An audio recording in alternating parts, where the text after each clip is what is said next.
శ్రీ గురుభ్యో నమః. శ్రీ మహాసరస్వత్యై నమః. ఓం నమః శివాయ.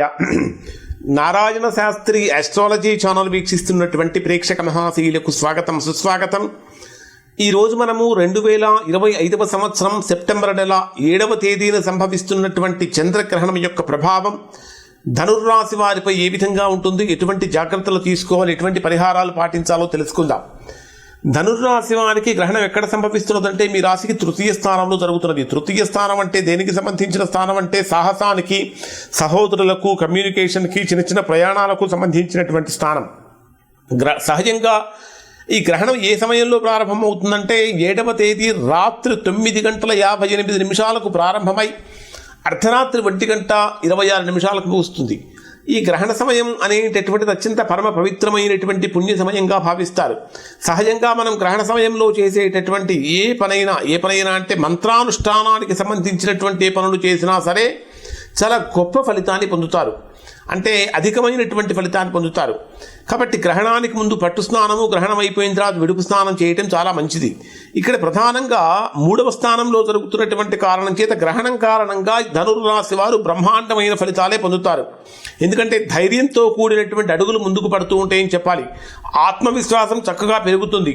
కొత్త కొత్త అవకాశాలు అనేటటువంటివి ధనుర్రాశి వారిని వెతుక్కుంటూ వస్తాయని చెప్పాలి. అలానే వ్యాపార పరంగా కనుక తీసుకుంటే కొత్త కొత్త కాంట్రాక్ట్లు కూడా మీ దగ్గరికి చేరే అవకాశాలు ఉంటాయి. చిన్న చిన్న ప్రయాణాలన్నీ కూడా ధనుర్రాశి వారికి అత్యంత లాభయుక్తంగా లాభప్రదంగా ఉంటాయి. అలానే సాహసపూరితమైనటువంటి నిర్ణయాలు చాలా గొప్ప లాభాన్ని కూడా కలిగిస్తాయని చెప్పాలి. ఆర్థికంగా స్థిరత్వం అనేటటువంటిది ఈ ధనుర్రాశి వారికి కలుగుతుంది. ప్రేమ జీవితం కొంతవరకు అనుకూలంగా ఉంటుంది. ఆరోగ్యపరంగా చిన్న చిన్న ఇబ్బందులు కలుగుతూ ఉంటాయి. పెద్ద పెద్ద తీవ్రమైన సమస్యలు అయితే ఉండవు. వీరికి జాగ్రత్తలు ఏమిటంటే కొద్దిగా అహంకారాన్ని తగ్గించుకోవాలి. అనవసరమైనటువంటి రిస్క్ తీసుకోకూడదు.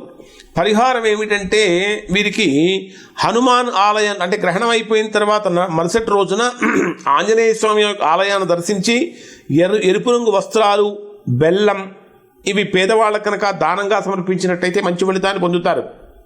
గ్రహణ సమయంలో ఈ రాశిలో జన్మించినటువంటి వారు ఓం బృహస్పతయే నమః అనేటటువంటి మంత్రపారాయణం చేయటం వల్ల వీరికి బ్రహ్మాండమైనటువంటి ఫలితం పొందుతారు. దాంతోపాటు శివపంచాక్షరి మంత్రం ఓం నమః శివాయ అనేటటువంటి శివపంచాక్షరి మంత్ర జపం కూడా వీరికి విశేషమైనటువంటి యోగాన్ని ఇస్తుంది. ఇవి ధనుర్రాశి వారికి సంబంధించిన ఫలితాలు. శుభం.